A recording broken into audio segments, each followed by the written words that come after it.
Toma o teu lugar, Senhor, aleluia. Glória a Deus, a graça e a paz do nosso Senhor e Salvador Jesus Cristo, igreja. Você pode se assentar em nome de Jesus. Glória a Deus, aleluia. Louvado seja o nome do Senhor. Eu tenho uma palavra a compartilhar com os irmãos. Uma palavra muito importante,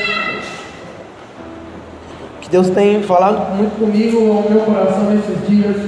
Domingo até compartilhei algo com os irmãos na hora da ceia, sobre algo que tem passado na televisão, e eu quero falar um pouco sobre isso hoje. Mas então vamos dar continuidade aqui, o Senhor quer falar mais conosco. Eu disse na semana passada que eu tinha visto algo que chamou muito a atenção. É uma novela que tem passado, o nome é Apocalipse, no canal 7, na Rede Record, para algumas TV a cabo ou outro canal, isso não importa. E aí eu não assisto, não dá tempo de assistir, é um horário 8 horas da noite para mim na semana. É o horário de pico para mim, para minha esposa, é o horário onde nós estamos correndo com as coisas da igreja, reunião e tantas outras coisas. Então dificilmente nós estamos em casa nesse horário. Mas alguém me mandou essa cena do arrebatamento da igreja. Quantos aqui assistiram? Algumas pessoas. Isso chamou muito a minha atenção, fui ver melhor e eu até falei que eu queria ministrar um pouco sobre isso. Então eu comecei a me preparar, a orar, pedir para Deus colocar algumas coisas no meu coração. Nós já ouvimos muitas coisas sobre o arrebatamento, sobre o fim dos tempos. Eu entendo que essas coisas para alguns são coisas que talvez você ache que já sabe muitas coisas. Eu sei que muitos têm muitas dúvidas. O que vai acontecer? Será que aqueles que ficarem vão ter uma nova oportunidade? Será que nós vamos ir antes ou depois? Será que vai ter a grande tribulação? Jesus vem antes da tribulação, arrebata a igreja, Jesus vem depois. Como vai acontecer? Nós temos uma raiz pentecostal, e eu sempre ouvi desde a minha infância. Eu me lembro, me converti mais ou menos, eu tinha 8 anos de idade. Isso já se passaram muitos anos. E eu sempre ouvi essa teoria ou essa teologia pré-tribulacionista ou essa teologia dispensacionalista, que diz o quê? Que Jesus virá antes da grande tribulação. Quantos já ouviram isso? Talvez a maioria de nós cremos nisso, cremos dessa forma. E o que essa teologia pré-tribulacionista ou dispensacionalista diz?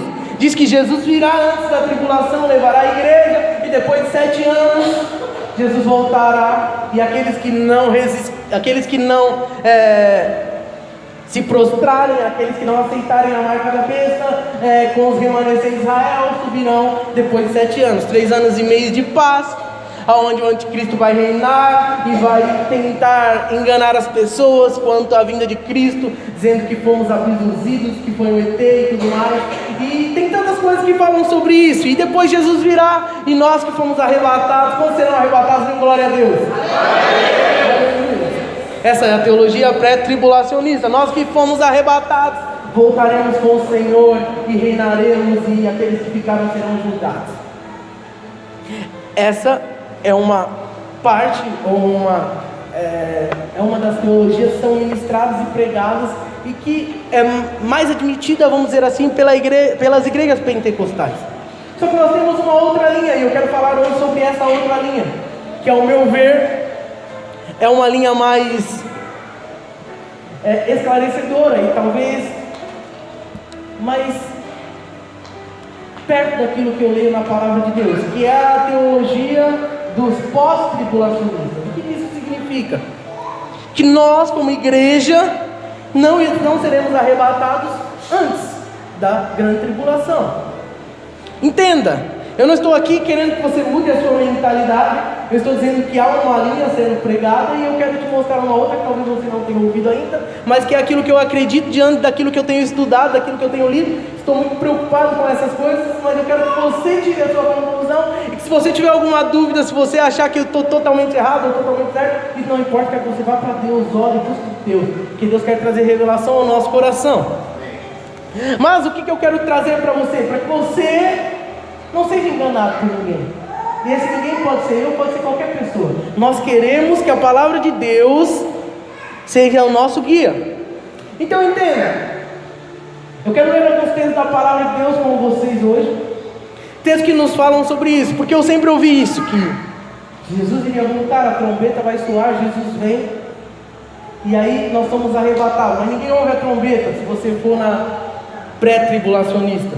Nós somos arrebatados de uma hora para outra. Estamos aqui e some. O carro fica desgovernado, o avião cai, como aconteceu, o helicóptero cai, e essa é a doutrina que muitas vezes é a mais falada no Brasil. Essa doutrina começou a ser pregada com mais força a partir do ano aproximadamente 1830, quando uma mulher de Deus, uma mulher que tinha um grande conceito dentro da igreja, Margaret MacDonald, se eu não me engano, se eu não erro o nome dela, ela teve um sonho, e nesse sonho ela via a igreja sendo arrebatada repentinamente, e aí a partir disso que isso começou a ser pregado com mais força, e isso é o que a maioria das igrejas hoje prega.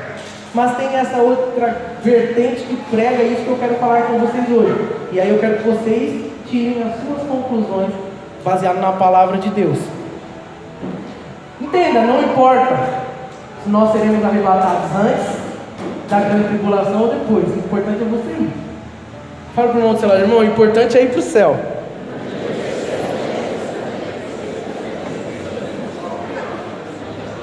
Quantos aqui já sonharam com o arrebatamento? Eu já sonhei, irmãos. Eu sonhei que a gente tinha sido arrebatado. O sonho foi meio sem pé, sem cabeça. Normalmente eu não tenho esses sonhos proféticos que muitos irmãos têm, muitas irmãs. Mas meu sonho foi meio... Sabe, nós estávamos tudo no céu. Não consigo, tentei depois lembrar. Será que ficou alguém de fora? Eu sei que os irmãos falaram, pastor, cadê? Não está Jesus. Calma aí, daqui a pouco ele vai falar com a gente. E a gente voava, irmãos. O negócio era poderoso. Só que era meio sem pé, sem cabeça, então eu não dei muita importância. Mas eu, essa semana, lembrando dessas coisas, lembrei que eu já sonhei com isso. E o mais importante é que a gente foi, amém? Então, isso é o mais importante. Mas eu quero ler alguns textos com a igreja. Talvez eu não consiga falar tudo hoje. Então talvez a gente vá arrastar essas pregações aí por umas 3 semanas pelo menos. Então eu quero começar a falar sobre isso, sobre a ira do Senhor, sobre o arrebatamento e sobre a grande tribulação. Eu quero ler um texto que é talvez a base para qualquer que seja a teologia sobre a escatologia, que é o estudo do final dos tempos, sobre o apocalipse, sobre o que irá acontecer. Então eu quero ler 2 textos, primeiro Mateus 24 inteiro, e depois nós vamos ler o texto de 1 Tessalonicenses 4, 13 ao 18. Então, abra sua Bíblia, veja na tela,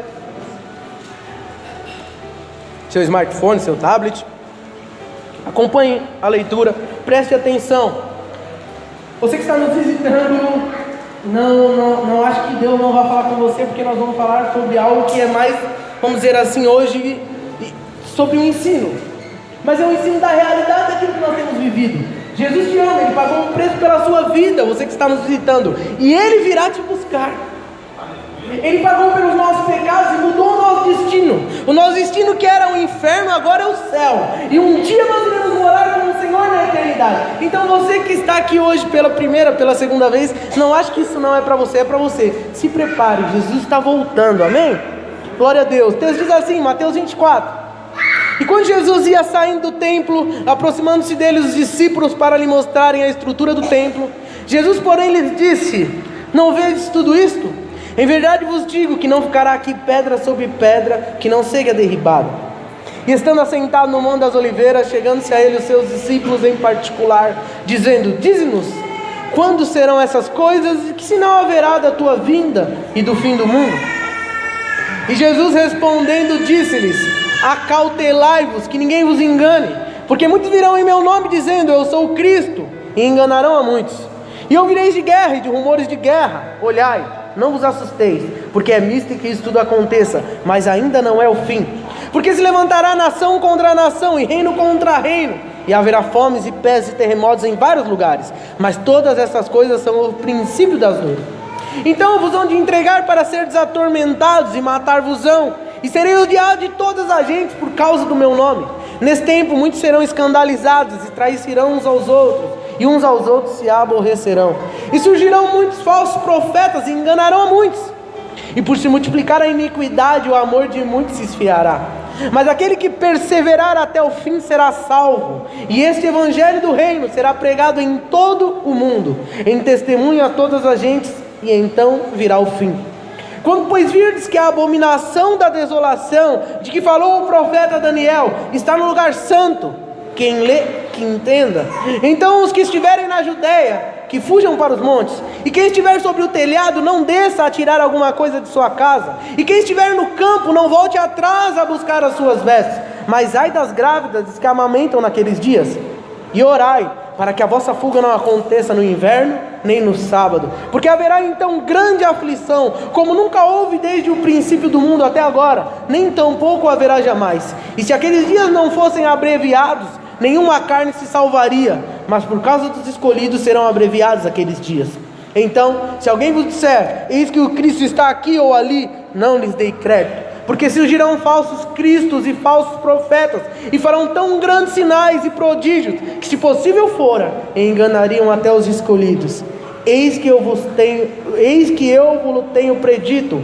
Portanto, se vos disserem, eis que ele está no deserto, não saia, ou eis que ele está no interior da casa, não acrediteis. Porque assim como o relâmpago sai do oriente e se mostra até o ocidente, assim será também a vinda do Filho do Homem. Pois aonde estiver o cadáver, ali se ajuntarão as águias. E logo depois da aflição daqueles dias, o sol escurecerá, e a lua não dará a sua luz, e as estrelas cairão do céu, e as potências do céu serão abaladas. Então aparecerá no céu o sinal do Filho do Homem, e todas as tribos da terra se lamentarão, e verão o Filho do Homem vindo sobre as nuvens do céu, com poder e grande glória. E ele enviará os seus anjos com um rígido clamor de trombeta, os quais ajuntarão os seus escolhidos, desde os quatro ventos, de uma a outra extremidade dos céus. Aprendei, pois, esta parábola da figueira: quando já os seus ramos se tornam tenros e brotam folhas, sabeis que está próximo o verão. Igualmente, quando vir de todas essas coisas, sabei que ele está próximo às portas. Em verdade vos digo que não passará essa geração sem que todas essas coisas aconteçam. O céu e a terra passarão, mas as minhas palavras não hão de passar. Porém, daquele dia e hora ninguém sabe, nem os anjos do céu, nem o Filho, mas unicamente meu Pai. E como foi nos dias de Noé, assim será também a vinda do Filho do Homem. Porquanto assim como nos dias anteriores ao dilúvio, comiam, bebiam, casavam e davam-se em casamento, até o dia em que Noé entrou na arca, e não o perceberam, até que veio o dilúvio e os levou a todos. Assim será também a vinda do Filho do Homem. Então, estando dois no campo, será levado um e deixado o outro. Vigiai, pois, porque não sabeis a que hora há de vir o nosso Senhor, o vosso Senhor. Mas considerai isto: se o pai de família soubesse que vigília da noite havia de vir o ladrão, vigiaria e não deixaria que fosse arrombada a sua casa. Por isso, estáis vós apercebidos também, porque o Filho do Homem há de vir, a hora em que não penseis. Quem é, pois, o servo fiel e prudente, que o Senhor constituiu sobre a sua casa, para dar o sustento a seu tempo? Bem-aventurado aquele servo que o Senhor, quando vier, achar servindo assim. Em verdade vos digo, que o porá sobre todos os seus bens. Porém, se aquele mau servo disser consigo, o meu Senhor tarde virá, e começar a espancar os seus conservos, e a comer e a beber com bêbados, virá o Senhor daquele servo num dia em que não espera, e a hora em que ele não sabe, e separá-lo-á, e destinará a sua parte. Com os hipócritas, ali haverá pranto e ranger de dentes. Amém? Esse é o texto de Mateus 24. Texto que foi explanado pelo nosso Senhor Salvador Jesus Cristo, explicando aos discípulos quando eles perguntaram. Jesus estava em cima ao monte, vendo de frente o templo, e Jesus disse que aquele templo não ficaria pedra sobre pedra. E eles perguntaram quando que isso ia acontecer e quando seria o fim. Jesus começou a explicar tudo isso que nós lemos. Nós iremos falar detalhadamente sobre alguns pontos aqui. Agora eu quero ler um texto pós-ressurreição e pós-assunção de Jesus aos céus. A carta que Paulo escreve aos Tessalonicenses, a igreja de Tessalônica, lá em Tessalonicenses 4, versículo 13 ao 18. Olha só o que Paulo diz, explicando sobre isso também. 1 Tessalonicenses 4, versículo 13 ao 18. Não quero, porém, irmãos, que sejam ignorantes acerca dos que já dormem, para que não vos entristeçais como os demais que não têm esperança. Porque se cremos que Jesus morreu e ressuscitou, assim também os que em Jesus dormem, Deus o tornará a trazer com ele. Dizendo-nos vós, pois, isto pela palavra do Senhor, que nós, os que ficamos vivos para a vinda do Senhor, não precederemos os que dormem. Porque o mesmo Senhor descerá do céu com alarido e com voz de arcanjo e com a trombeta de Deus, e os que morreram em Cristo ressuscitarão primeiro. Depois nós, os que ficamos vivos, seremos arrebatados juntamente com eles nas nuvens, a encontrar o Senhor nos ares, e assim estaremos sempre com o Senhor. Portanto, consolai-vos uns aos outros com estas palavras. Irmãos, por que Paulo escreveu e falou isso para a igreja aqui em Tessalonicenses 4? O que estava acontecendo? Só como pode para os irmãos entenderem. A igreja primitiva via intensamente que Jesus voltaria a qualquer momento. Isso para a igreja era algo muito claro. Eles tinham visto Jesus crucificado, muitos tinham visto as pregações, os ensinos de Jesus. Então tudo para eles parecia que ia acontecer ontem. E eu lendo algumas coisas sobre isso, vendo alguns pastores falando sobre isso. O que aconteceu quando Paulo escreve isso? Eles receberam uma carta que falaram que tinha sido Paulo que tinha escrito, falando que Jesus já tinha voltado. E aí a igreja lá de Tessalonicenses, os Tessalônicos, o que eles começaram a pensar? Jesus voltou e nós ficamos. E agora? Estamos perdidos, Jesus já voltou. E aí isso começou a se espalhar por aquela cidade. Jesus voltou. E aí Paulo ficou sabendo disso, foi avisado. Paulo ficou mais ou menos um mês quando ele fundou essa igreja. Depois eles se comunicavam com eles através das cartas. E Paulo falou, não, calma aí. Não sejam ignorantes, porque muitos ficaram preocupados com isso. Paulo fala, não, fica tranquilo, Jesus não voltou. Tipo, se Jesus voltasse eu não estava aqui, né? Já pensou Jesus voltar e Paulo ficar? Seria impossível, né? Disso acontecer. Mas fique tranquilo, eu vou explicar para vocês como é que vai acontecer. E aí Paulo diz aqui, ó, isto pela palavra do Senhor, que nós, os que ficarmos para a vinda do Senhor, vivos para a vinda do Senhor, não precederemos aos que dormem. Ou seja, como está escrito lá em Mateus 24, os que dormem em Cristo, os que dormem no Senhor, aqueles que morreram salvos, ressuscitarão. Haverá uma ordem, e eles ressuscitarão, e eles estarão vindo para a terra com o Senhor. A Bíblia diz que o Senhor virá sobre as nuvens, e aí nós vamos ver aqueles que morreram ressuscitados.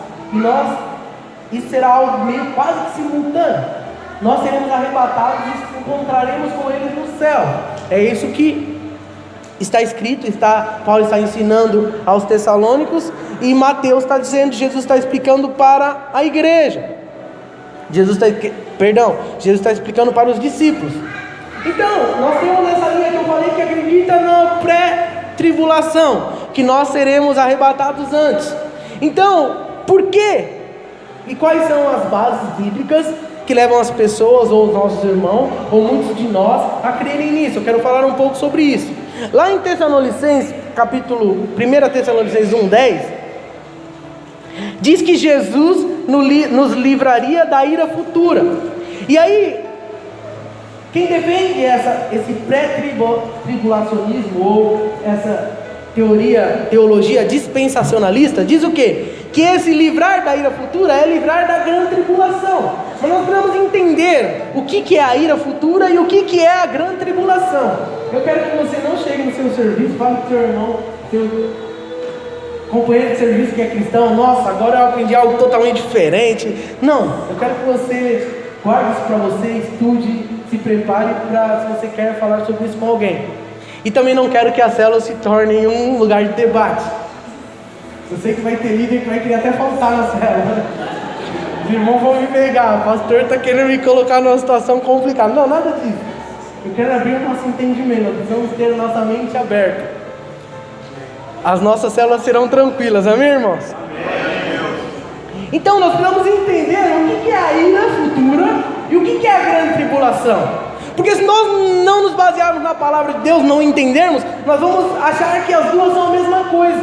Lá em 1 Tessalonicenses 1:10, olha só o que diz: esperai dos céus a seu Filho, a quem ressuscitou dos mortos, Jesus, que nos livra da ira que há de vir. Entenda, a ira futura, a ira que há de vir e grande tribulação são coisas diferentes. Porque a Bíblia diz em outros momentos que a igreja enfrentaria a grande tribulação. Como Deus vai nos livrar da ira, se lá em Apocalipse 7, do 9 ao 14, diz que nós vamos enfrentar a grande tribulação. Apocalipse, olha só o que diz lá em Apocalipse 7, do 9 ao 14. Depois disso olhei e diante de mim estava uma grande multidão, que ninguém podia contar, de todas as nações, tribos, povos e línguas, de pé, diante do trono e do Cordeiro, com vestes brancas e segurando palmas. E clamavam em alta voz: a salvação pertence ao nosso Deus, que se assenta no trono e ao Cordeiro. Todos os anjos estavam de pé ao redor do trono, dos anciãos e dos 4 seres viventes. Eles se prostraram com o rosto em terra diante do trono e adoraram a Deus, dizendo: Amém. Louvor e glória, sabedoria, ação de graças, honra, poder e força sejam ao nosso Deus para todos sempre. Amém. Então um dos anciões me perguntou, entenda, quem está tendo essa visão é João dos discípulos, que ficou na ilha de Pátmos, onde teve toda essa revelação de Apocalipse. E aí ele diz: então um dos anciões me perguntou: quem são esses que estão vestidos de branco e de onde vieram? E aí João responde: Senhor, tu sabes. E ele disse: estes são os que vieram da grande tribulação e lavaram as suas vestes e as branquearam no sangue do Cordeiro. Irmãos, entenda, se nós formos, eu quero que você pense com a sua mente pensante, se nós formos arrebatados antes da tribulação, vocês acham que haverá uma grande multidão que ninguém pode contar, de todas as nações, tribos, povos e línguas, que serão arrebatados pós grande tribulação? Irmãos, eu quero dizer para vocês que é quase impossível alguém que hoje tem liberdade para aceitar Jesus, para entregar a sua vida, para servir ao Senhor, após Jesus voltar, onde vai haver um caos, onde vai haver um grande sofrimento, alguém não negar. Se hoje que você tem liberdade, muitas vezes nós negamos a Cristo diante das circunstâncias, imagine sendo pressionado, imagine sendo morto por isso. É impossível uma grande multidão. Eu quero que você pense sobre isso. Será que seria possível uma grande multidão sobreviver a esse grande caos que será se Jesus nos arrebatar primeiro? Então vamos lá, o que é essa ira futura? Eu quero que você entenda, a ira futura não é a grande tribulação. Jesus livrará a igreja da ira futura.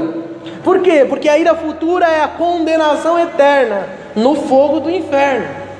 O que a Bíblia diz lá em Romanos 8:1? Nenhuma condenação há para aqueles que estão em Cristo Jesus. Ou seja, não há ira sobre você que está em Cristo. Se você entregou a sua vida para Jesus, não há condenação. Então não tem como Deus despegar a sua ira sobre você. Entenda, a grande tribulação não é um tempo de ira do Senhor sobre o mundo. Não. A grande tribulação é um tempo do levantar do anticristo, aonde se levantará um governo que governará, querendo levar as pessoas também para o inferno. Então, só serão lançados no inferno aqueles que se recusarem a crer em Jesus. O que nós aprendemos lá de João 3,16? Que Deus amou o mundo de tal maneira que deu seu Filho unigênito para todo aquele que nele crê não pereça, mas tenha a vida eterna. E aí, no Evangelho de João continua dizendo: pois Deus enviou o seu Filho ao mundo, não para condenar o mundo, mas para que o mundo fosse salvo por ele. Quem nele crê não é condenado, mas quem não crê já está condenado, por não crer no nome unigênito do Filho de Deus. Este é o julgamento: a luz veio ao mundo, mas os homens amaram mais as trevas e não a luz, porque as suas obras eram más. Quem pratica o mal odeia a luz e não se aproxima da luz, temendo que as suas obras sejam manifestas. Mas quem pratica a verdade vem para a luz, para que se veja claramente que as suas obras são realizadas por intermédio de Deus. Entenda, a ira de Deus não será derramada sobre a minha e a sua vida. Por quê? Nós pregamos e ensinamos outro dia sobre isso. Até usei o exemplo do Demi. Pedi para o Demi vir aqui, e aí coloquei atrás dele. E aí, como Jesus, e quando nós estamos em Cristo, não há condenação. Porque quando Deus olha para mim, Ele não vê o Paulo, Ele vê Jesus. Porque Jesus morreu por mim, eu aceito o sacrifício de Jesus, então eu estou em Cristo. Então não tem como a ira de Deus ser desplegada sobre a minha vida. Por quê? Quando Deus olha para você que entregou a sua vida para Jesus, Ele vê Jesus. Então não há ira sobre a sua vida. Tudo que você pode vir a passar na terra faz parte daquilo que nós temos pregado e ensinado nesses dias, da semeadura, daquilo que você tem plantado. Deus não despega a sua ira sobre a sua vida. Amém? Amém. Certa vez os fariseus e saduceus procuraram João Batista, que batizava, mas sem se arrepender dos pecados. E aí o que João diz para eles? Lá em Lucas 3:7. Olha só, quando viu que muitos fariseus e saduceus vinham para onde ele estava batizando, disse-lhes: raça de víboras, quem lhes deu a ideia de fugir da ira que se aproxima? Deem frutos que mostrem o arrependimento. Ou seja, para que nós possamos fugir da ira, precisa haver arrependimento, precisa haver confissão de pecados, precisa haver novidade de vida. É isso que nos leva ou que nos livra da ira do Senhor. Então, nós temos alguns exemplos, o Antigo Testamento nos dá alguns exemplos sobre a condenação que veio sobre o mundo, que virá sobre o mundo. Nós podemos traçar um paralelo com o dilúvio, podemos traçar um paralelo com a destruição que houve sobre Sodoma e Gomorra. Então, ao falar sobre a condenação que sobreveio ao mundo, lá no dilúvio, e sobre as destruições da cidade de Sodoma e Gomorra, e também de Deus ter livrado o povo ou as pessoas dele nesse tempo, nós vemos que Noé e sua família foram livres na arca, e Ló e sua família foram livres de Sodoma e Gomorra. E aí o apóstolo Pedro, ele afirma o seguinte lá em 2 Pedro 2:9: vemos portanto que o Senhor sabe livrar os piedosos da provação e manter em castigo os ímpios para o dia do juízo. Esse texto aqui é muito citado por aqueles que acreditam, que afirmam que a igreja não enfrentará a grande tribulação. Mas eu quero que você perceba algo aqui nesse texto de 2 Pedro. Pedro não disse que a igreja seria arrebatada antes da tribulação, mas que o Senhor livrará a igreja da condenação, como livrou Noé e sua família, e como livrou a família de Ló. Veja, na época do dilúvio, apesar de o Senhor ter livrado a família do castigo, Ele não tirou eles do mundo. Eles foram arrebatados do mundo? Não. Aonde eles estavam na hora do dilúvio? Eles estavam fora do mundo? Não, eles estavam no mundo, mas estavam num lugar. Onde eles estavam? A arca. A arca é um símbolo da igreja. Por nós estarmos na igreja, por nós sermos a igreja de Cristo, a noiva do Senhor, nós seremos livres da condenação. Mas o Senhor não os livrou do mundo, tanto é que acabou o dilúvio, eles estavam lá e continuaram. Foi feita um novo tempo. Deus fez uma aliança com Noé, com a sua família, não destruiria mais a terra com águas e tudo mais. Isso é assunto para uma outra pregação. Mas entenda, Deus não os poupou do lugar. Quando Deus livrou Ló também e sua família da destruição do fogo de Sodoma e Gomorra, Ele também não tirou do mundo. E aí Judas comparou o fogo de Sodoma e Gomorra com o fogo do inferno. Judas 1,7 diz assim: de modo semelhante a esse, Sodoma e Gomorra e as cidades em redor se entregaram à imoralidade e às relações sexuais antinaturais, estando sob o castigo do forno eterno. Eles servem de exemplo. Então entenda, o Senhor nos livrará do fogo do inferno, aqueles que acreditam nele, aqueles que creram, como nós lemos lá em João 3,16. Assim como Deus livrou a família de Noé, assim como Deus livrou a família de Ló. O Senhor disse que nos tempos difíceis, como o tempo do dilúvio de Sodoma e Gomorra, haveria livramento. E aí nós lemos lá em Mateus 24, e aí ainda fica lá entre parênteses, quem lê entenda o que eu estou dizendo, eu vou livrar. A palavra grega usada aqui por Pedro, que o Pedro usou aqui, provação, quando afirmou que o Senhor sabe livrar os piedosos da provação, foi usada por Paulo também quando ele disse que o Senhor não permitiria que nós fôssemos tentados além do que podemos suportar. O que diz lá em 1 Coríntios 10,13? É um versículo muito falado e conhecido por nós, e que muitas vezes nós falamos quando alguém está passando por alguma dificuldade.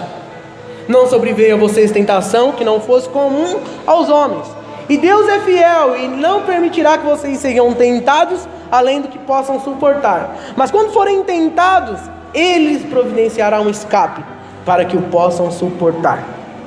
Entende, irmãos, em ambos os textos, tanto em 2 Pedro quanto em 1 Coríntios, para provação e tentados, a palavra grega utilizada é peirasmos, significa experimento, tentativa, prova, tentação. Essa é a palavra usada. A ira de Deus virá no dia do juízo, e todo pecador está sujeito a ela. Mas o que recebe Jesus como seu Salvador será livrado. Mateus 3,36 diz: quem crê no Filho tem a vida eterna. Já quem rejeita o Filho não verá a vida, mas a ira de Deus permanece sobre ele. Paulo, perceba, ele contrapõe a ira e salvação. Romanos 5,9 diz: como agora fomos justificados por seu sangue, isto é, pelo sangue de Jesus, muito mais ainda seremos salvos da ira de Deus por meio dele. E lá em 1 Tessalonicenses 5,9, Paulo diz: porque Deus não nos destinou para a ira, mas para recebermos a salvação por meio de nosso Senhor Jesus Cristo. Portanto, irmãos, precisamos entender: o Senhor livrará a igreja da ira futura. Por quê? Porque a ira futura é o inferno. A ira futura é a condenação eterna no lago de fogo. Ira futura não tem a ver com a grande tribulação. A Bíblia não diz, e aí eu te desafio a procurar, a estudar na semana, aonde na Bíblia está escrito que Deus livrará a igreja da grande tribulação.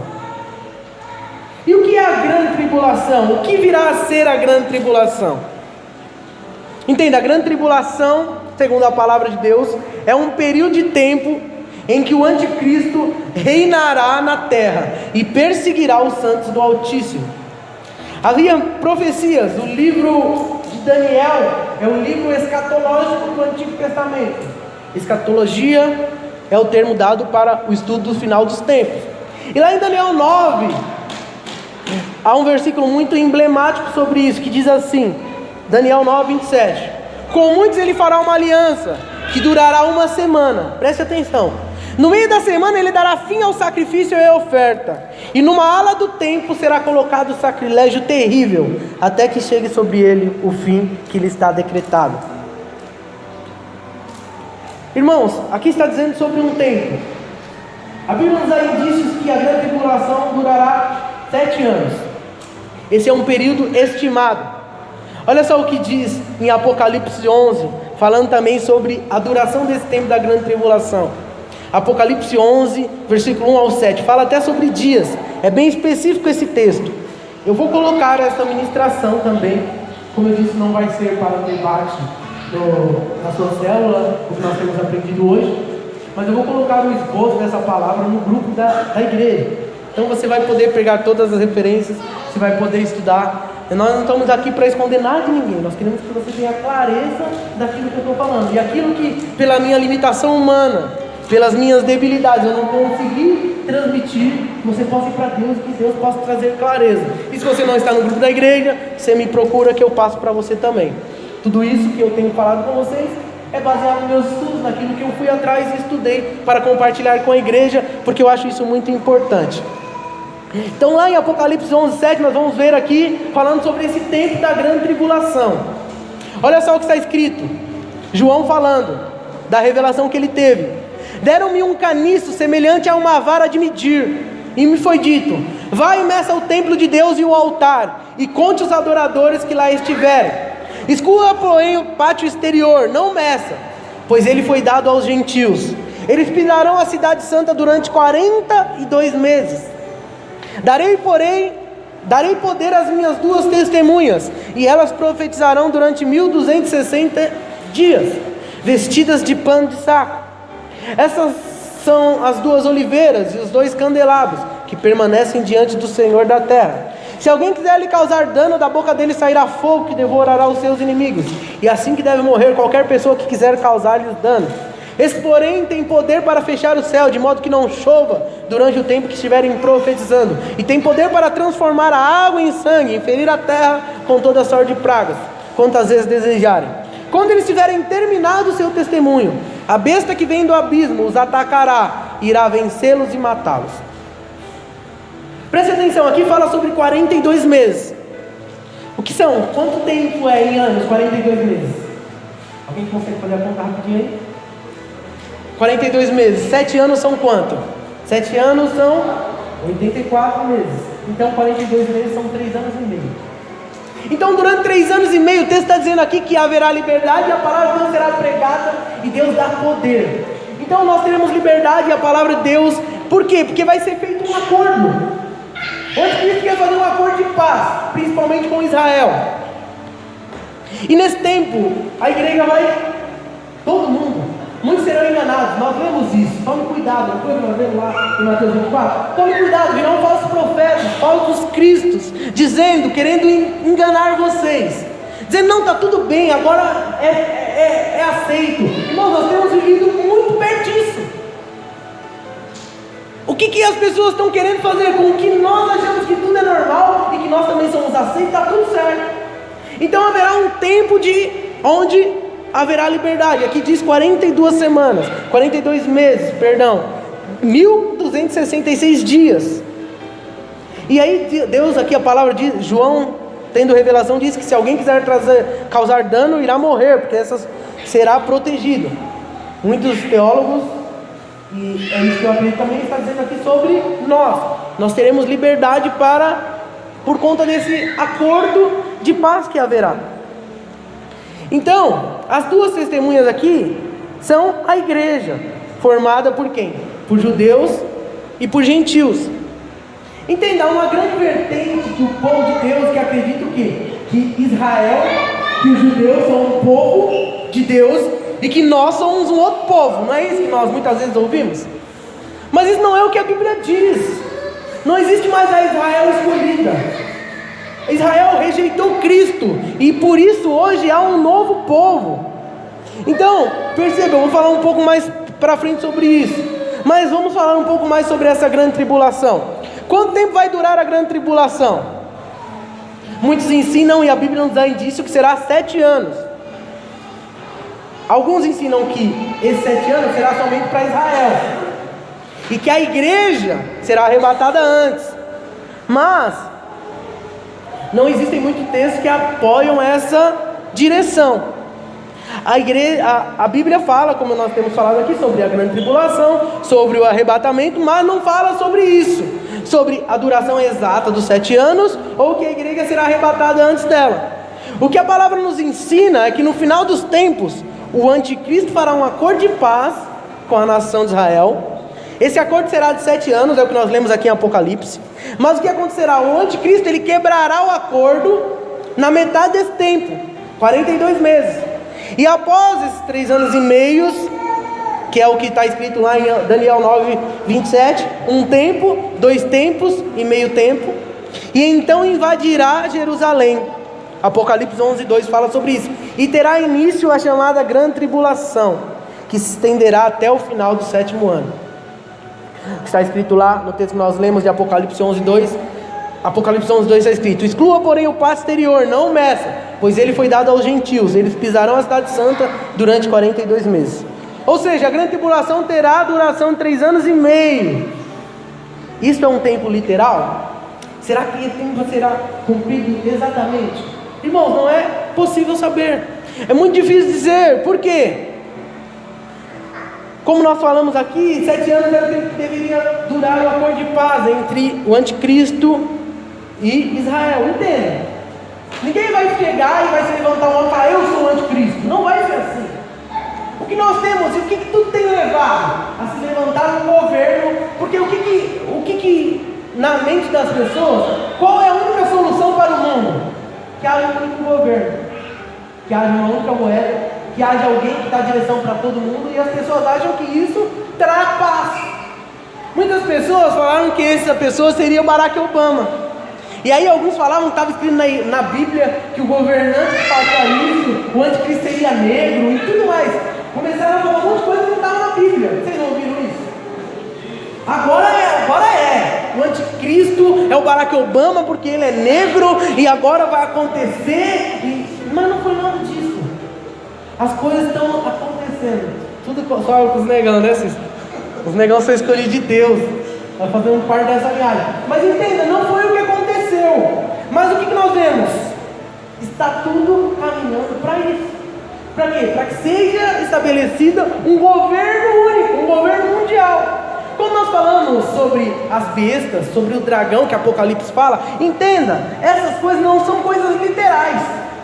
Não vai aparecer um dragão do mar botando medo de todo mundo. A besta não é um animal, não. Assim como as visões de Daniel falavam sobre governos, a besta, o grande dragão, também fala sobre governos, sobre sistemas econômicos que governarão sobre o povo. O que nós temos ouvido muito sobre a marca da besta, sobre o chip que será inserido, tudo isso está acontecendo já. Irmão, nós estamos muito perto dessas coisas acontecerem. Eu gostaria muito que nós fôssemos livres da grande tribulação. Eu gostaria muito de acreditar que nós seríamos poupados disso. Mas não é isso que eu consigo acreditar lendo essas coisas, lendo os versículos da palavra. Quero dizer que pode ser que isso aconteça? Pode ser. Mas eu quero que Deus abra o seu entendimento para que você pense e você se prepare para a grande tribulação. Porque, irmãos, Deus está preparando a igreja para momentos difíceis. Eu não sei se daqui a 2 anos nós vamos poder estar aqui reunidos todo domingo. Talvez nós não conseguiremos mais reunir. Talvez nós só vamos se reunir nas células. Fazemos reuniões secretas. Na Colômbia, o cristianismo está sendo quase proibido. Em muitos países, o cristianismo está sendo proibido. Essas coisas já têm acontecido. Então nós precisamos entender, nós estamos à beira, para não dizer que nós já estamos vivendo a grande tribulação. Então entenda, a grande tribulação é um momento de dificuldade. A igreja passará pela grande tribulação ou somente Israel? A Bíblia diz que nós passaremos e nós passamos. Se nós formos parar para pensar, desde o início da igreja passou por muitas dificuldades, não é? Grandes tribulações. 2 Coríntios 4, 8 e 9 diz: de todos os lados somos pressionados, mas não desanimados. Ficamos perplexos, mas não desesperados. Somos perseguidos, mas não abandonados. Abatidos, mas não destruídos. Mas é importante nós distinguirmos o que são tribulações comuns a todos os crentes, daquela que será a grande tribulação do final dos tempos. A palavra tribulação, ela aparece 43 vezes na Bíblia. E qual é o sentido da palavra tribulação? Sofrimento, opressão e perseguição. E ela é usada em muitos contextos diferentes para descrever diversos tipos de agonia. A frase grande tribulação, isso é muito interessante, encontra-se apenas 4 vezes na Bíblia. Então a palavra tribulação aparece 43 vezes na Bíblia e a palavra grande tribulação apenas 4. Em quais situações aparece a grande tribulação? Primeiro lá em Mateus 24, 21, texto que nós lemos: porque haverá então grande tribulação como nunca houve desde o início, desde o princípio do mundo até agora, nem jamais haverá. Esse versículo, e aí continuando lá em Mateus 24, diz que essas coisas aconteceriam naquele tempo. Naquele tempo, por volta do ano 70 depois de Cristo, houve uma grande tribulação. O povo de Deus foi perseguido e as coisas ficaram muito difíceis. Houve perseguição, mas Jesus deixou claro que nós precisávamos ficar atentos aos sinais. Perceba, nesse momento que foi falado sobre a grande tribulação, é o primeiro momento lá em Mateus, é um dos momentos, Mateus 24, 21. Lá em Atos 7, 11, fala de novo sobre essa palavra grande tribulação. Diz assim, Atos 7, 11: sobreveio então a todo o país do Egito e de Canaã fome e grande tribulação, e nossos pais não achavam alimentos. Essas palavras que são faladas em Atos, se referindo ao Antigo Testamento, é sobre o tempo da época de Jacó, aonde houve uma grande fome, foi no tempo de José. Então, se você quiser ler sobre isso, lá está em Gênesis 41 ao 46, sobre esta grande tribulação. E há uma outra vez onde a Bíblia fala sobre a grande tribulação, que é Apocalipse 2, 22. Diz assim, Apocalipse 2, versículo 21 e 22: e lhe dei tempo para que se arrependesse da sua prostituição, e não se arrependeu. E eis que o porei numa cama, e sobre os que adulteram com ela virá grande tribulação, se não se arrependerem das suas obras. Essa grande tribulação aqui de Apocalipse 2, 21 e 22, é o castigo que Deus traria à igreja de Tiatira, que tolerava a falsa profetisa Jezabel, que induzia os servos de Jesus, os cristãos, à imoralidade sexual e comerem alimentos sacrificados aos ídolos.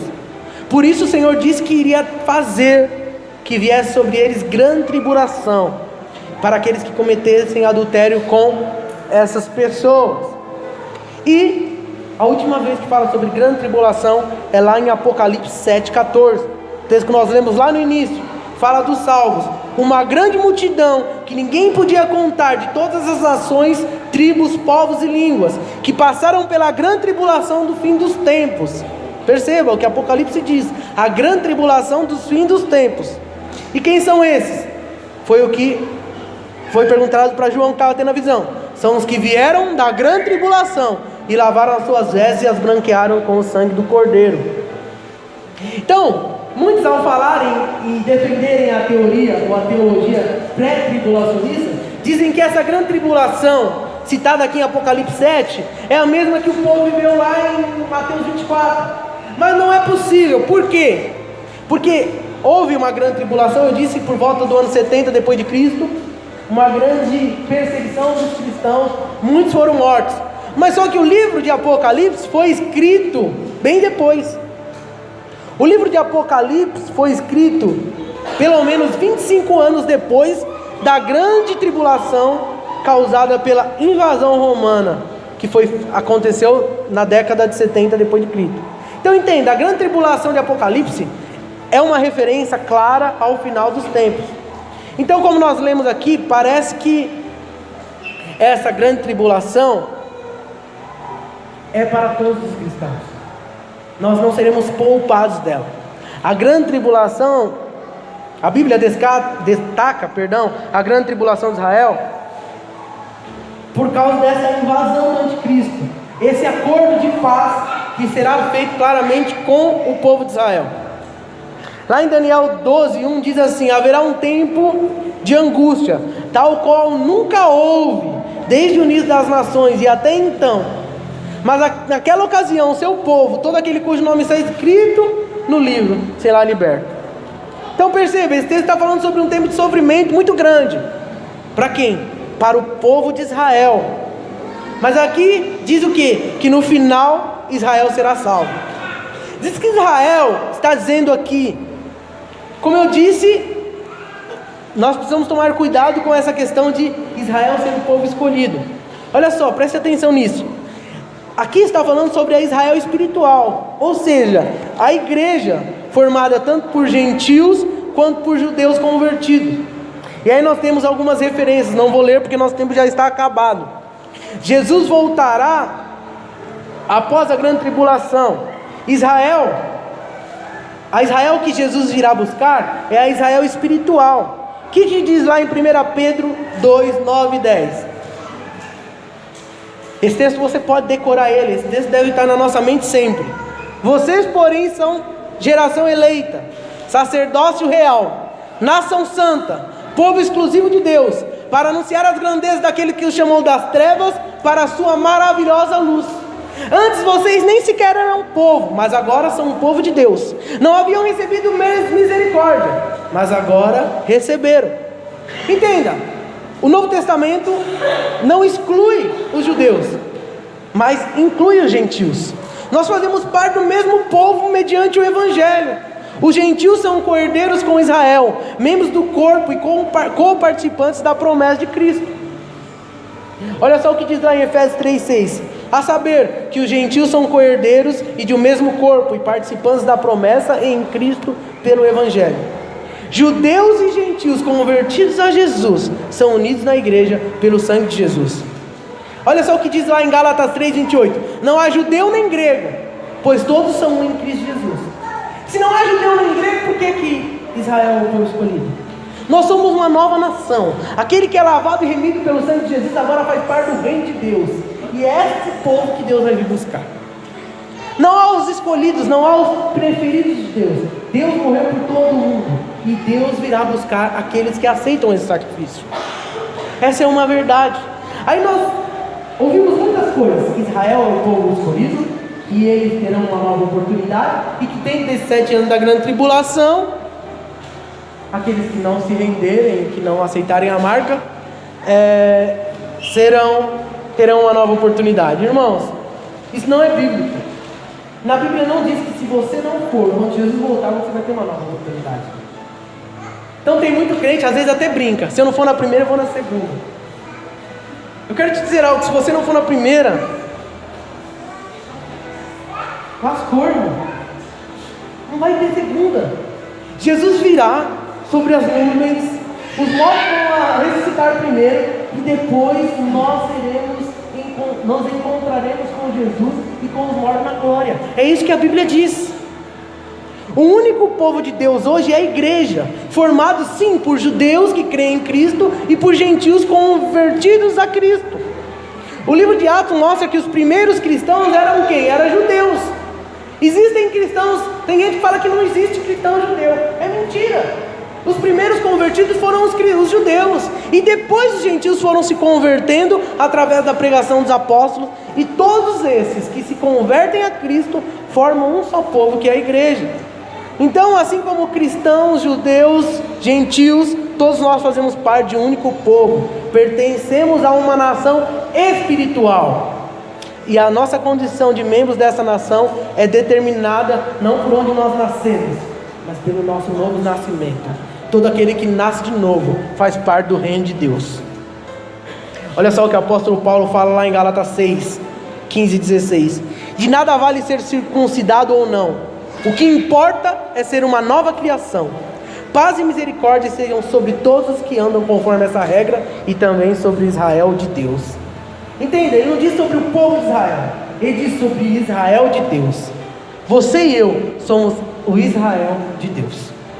Ao passo que a atual nação de Israel oferece cidadania a qualquer judeu, natural ou converso, a cidadania que a Bíblia chama de Israel de Deus só é dada àqueles que são obedientes e aspergidos com o sangue de Jesus.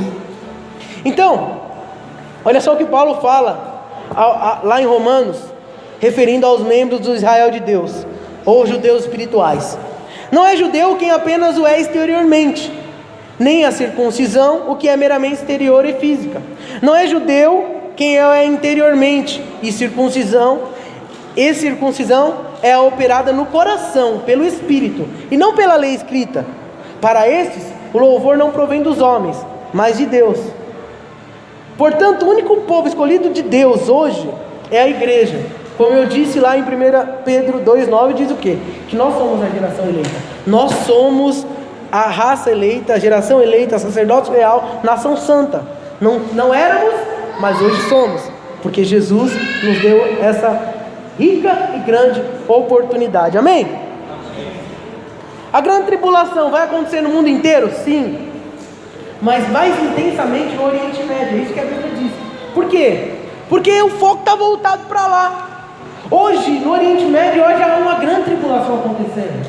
Aquele que confessa Jesus é morto. Se você procurar na internet, você vai ver. No Oriente Médio, a igreja é muito perseguida. Nós podemos dizer que eles já vivem uma grande tribulação. Nós vamos ver que a grande tribulação, nós vivemos num país latino-americano onde todas as religiões são permitidas, vamos dizer assim, mas que nós estamos começando a viver um tipo de perseguição, é ou não é? Está tramitando uma lei que qualquer pastor que não quiser aceitar ou que não quiser fazer um casamento entre homossexuais pode ser preso. E tantas outras coisas, como coisas que para nós, baseadas na palavra de Deus, nós não concordamos. Tantas coisas têm acontecido querendo fazer com que nós sejamos obrigados. Quando nós não aceitarmos essas coisas, o que vai acontecer? Nós seremos atribulados, passaremos por tribulações por isso. Então, o mundo inteiro será atribulado, passará pela grande tribulação. Volto a dizer, a maior ênfase está sobre o Oriente Médio, por conta de todas as profecias que a Bíblia diz sobre o que irá acontecer lá, sobre o acordo do anticristo com Israel, sobre esse acordo que será quebrado e tudo mais. Na Bíblia não está escrito que o templo de Salomão será reerguido, nada disso. E aí há um projeto, e aí não é o templo de Salomão lá do Brás, há um projeto que lá em Israel de reconstrução do templo. Aí as pessoas falam: tá vendo? Esse é um sinal. Não, na Bíblia não está escrito que esse é um sinal. Está escrito que levantariam falsos mestres e tudo mais, como nós lemos de Mateus 24. Mas nós vamos tomar muito cuidado com essas coisas. E sobre o arrebatamento, para nós pararmos por hoje, A Bíblia ensina que o arrebatamento ocorrerá, como nós temos tentado demonstrar aqui, somente no final dos tempos da grande tribulação, quando Cristo retornar à terra para fazer o julgamento. E isso contraria a doutrina pré-milenarista. Então entenda, não haverá, segundo o que eu estou trazendo para os irmãos, um arrebatamento antes, secreto. Jesus virá, em Apocalipse diz, e todo mundo verá. E aqueles que não forem irão lamentar por não ter ido. Todo mundo verá Jesus vindo com grande glória. Quando Jesus voltar, ocorrerá também a ressurreição dos mortos. E então tanto os vivos quanto os mortos no Senhor serão arrebatados para encontrar com Ele nos ares. E esse não será um evento secreto, como eu acabei de dizer. Como mostra um filme, que tem muita heresia nesse filme, que é um filme Deixados para Trás. Na verdade é uma série de filmes, né? São vários. Mas não vai ser bem assim como está no filme. Assim como existem filmes que são heréticos, que falam sobre a Bíblia, Noé, tantos outros, tantas séries aí que não tem nada a ver com a Bíblia. Então nós vamos tomar cuidado. Não é porque falar, foi baseado na Bíblia. Baseado na Bíblia, mas quem falou que foi baseado na Bíblia? Às vezes você pergunta para o irmão, vai acontecer isso? Vai. Onde você fala? Está na Bíblia, está onde? Então tudo que você falar que está na Bíblia, você precisa provar que está na Bíblia. Porque senão a gente vai ficar, me falaram. Um dia eu ouvi o pastor pregar. A igreja que eu era, foi pregado isso. Não, mas tá bom. Mas Deus te deu clareza, Deus te deu uma Bíblia. Vamos ter uma Bíblia aqui? Amém. Glória a Deus. Então leia a sua Bíblia. Eu disse aqui, não podemos ser ignorantes. Paulo diz isso lá para os Tessalonicenses. Algumas coisas são vistas claramente na palavra de Deus, que negam essa teoria pré-milenarista do arrebatamento. Em primeiro lugar, a vinda do Senhor não é silenciosa. João 5,28 diz assim: porque vem a hora em que todos os que se acham nos túmulos ouvirão a sua voz, a voz de Jesus, e sairão. 1 Coríntios 15,52 diz: ao ressoar da última trombeta, a trombeta soará, e os mortos ressuscitarão incorruptíveis. Lá em Apocalipse 1,7 diz: eis que vem com as nuvens, e todo o olho o verá, até quantos transpassaram. Ele virá e todo mundo vai ver Jesus dele. Jesus não precisa vir escondido. Jesus não vai vir fazer uma ação secreta. Está tudo revelado que vai acontecer. Nós precisamos nos preparar. Então, por que eu quero falar com vocês sobre essas coisas nesses dias? Porque, irmão, para mim, de fato, eu falo isso com o meu coração aberto. Não importa se Jesus virá antes da tribulação ou depois da tribulação. Importa se nós estamos preparados para a vinda de Jesus. Jesus virá. Não virá em secreto. Mas Jesus virá num dia e na hora que ninguém sabe. Mas eu e você precisamos estar preparados para isso. Entenda, vir em secreto é sem nenhum alarde. O dia, nem a hora sem saber, é porque ninguém pode falar. Jesus vai vir como falavam, né? Tinha uma profecia em 2000. 2000 chegará, mas 2000 não passará. Eu lembro que eu estava na escola nessa época. Estava lá no São João Evangelista. E um dia teve um blackout. Quantos lembram do blackout? Irmãos, eu era cristão, mas às vezes dava umas mancadas com Jesus. E eu estava muito... Não sei se o Rafael lembra disso. Mas nós estávamos vindo da escola e esse blackout apagou tudo. E a única coisa que ficou clara era lá na petroquímica. Então ficou um clarão, irmãos, que clareava tudo. E eu falava, Jesus voltou. Eu fiquei desesperado, irmãos. Era mais ou menos 11 horas da noite. Eu falei, Jesus voltou. E já comecei quase a chorar. Eu falei, Senhor, e agora? O que eu vou fazer? Eu sabia que eu devia ter feito isso. Comecei e cheguei mal. Aí quando eu cheguei em casa, eu vi que meus pais estavam em casa. E meus pais eram crentes melhorzinhos que eu, mas então Jesus não voltou. Não tinha WhatsApp na época, não dava para mandar mensagem para ninguém, mas eu fiquei desesperado. Por quê? Porque nós precisamos estar atentos. Jesus pode voltar a qualquer momento. Será que nós estamos preparados para a vinda de Jesus? Assim como nós precisamos estar preparados para a vinda de Jesus, nós precisamos estar preparados para as tribulações que nós vamos enfrentar. Entenda, se Jesus vier antes da tribulação, pré-tribulação, aqueles que ficarão eles que conhecem a palavra de Deus, vamos dizer assim, tente imaginar essa cena comigo. Ele não vai querer aceitar a marca da besta, por quê? Porque ele adora Jesus e que ele acha que Jesus é a melhor opção? Não, ele não vai aceitar a marca porque tem medo de ir para o inferno. No céu não vai ter ninguém que tem medo de ir para o inferno. No céu vai ter um povo escolhido que anseia estar no céu.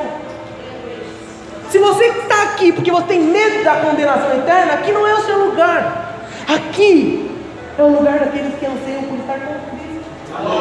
Imagine você vivendo 7 anos numa grande tribulação, preocupado. Eu não quero ir para o inferno, eu não quero ir para o inferno, eu vou sofrer a minha vida inteira, então eu vou resistir aqueles 7 anos. Que vida é essa? Você não vai conseguir. Mas o que eu quero dizer para você é que Jesus foi preparar um lugar e Ele disse que Ele viria nos buscar. Será que você está preparado para a volta de Jesus? Seja ela pré-tribulação ou pós-tribulação, não importa. Pastor, mas a Bíblia fala vários versículos, irmãos, eu digo para você, fala, e eu posso pregar aqui também sobre isso, que Jesus virá antes. Mas será que isso de fato importa? Eu quero abrir os seus olhos para pensar, você está preparado para a grande tribulação que eu e você podemos passar? Ah, irmãos, se nós não passarmos, glória a Deus. Mas a Bíblia nos dá forte indício que nós passaremos pela grande tribulação, e eu e você como igreja, em nome de Jesus, Deus quer nos preparar para isso, para nos juntarmos, sem poder fazer barulho, para orarmos e sermos cheios do poder de Deus, num tempo de dificuldade. Irmãos, nós vivemos tempos onde a equipe de louvor pode vir subindo aqui para cima, onde a igreja está começando a ser perseguida. Eu estava ouvindo um pastor ministrar sobre isso, e ele falou algo que é verdade. Daqui uns dias, muitos de nós perderão o emprego. Você vai chegar em casa e vai falar para sua esposa, fui mandado embora, por quê? Porque eu sou cristão. Nossos filhos passarão por vergonha na escola, por quê? Porque não querem beijar uma outra pessoa do seu mesmo sexo. A igreja será perseguida por quê? Porque nós não vamos aceitar aquilo que o anticristo e que o mundo quer colocar para nós. E nós, como igreja, precisamos estar preparados para isso. Eu quero que vocês coloquem de pé.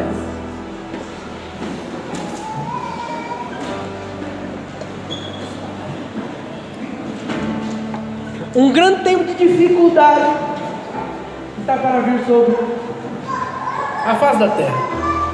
Eu me arrisco a dizer que esse tempo já está aqui. Nós vivemos dias difíceis. Como eu disse,